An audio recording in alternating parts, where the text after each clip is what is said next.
Yeah ఈ నాలుగో మాటగా ఏలి ఏలి లామా సబక్తయామి అని యేసయ్య అరమిక్ భాషలో శిలువపై పలికిన నాలుగో మాట.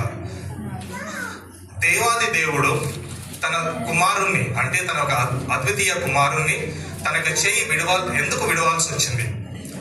తన యొక్క అంత ఏకైక కుమారుని చేయి విడవాల్సి ఎందుకు వచ్చింది? ఈ యొక్క కారణాలు మనం కొద్దిగా ధ్యానిస్తూ తెలుసుకుందాం. ఒక ప్రీ రిక్వెసిట్ సిచ్యువేషన్ లోకి వెళ్తే, అంటే ఈ యొక్క సిల్వ సందర్భానికన్నా ముందు పరిస్థితులను చూసుకుంటే అది పస్కా పండుగ రోజు, పస్కా పండుగ సమయం. పస్కా పండుగ అంటే ఏంటంటే,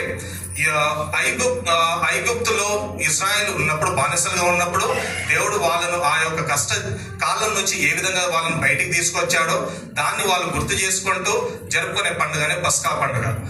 ఈ పస్కా పండుగ సుమారుగా 7-8 రోజులు జరుపుకుంటారు, అంటే సుమారుగా 1 వారం రోజులు జరుపుకుంటారండి.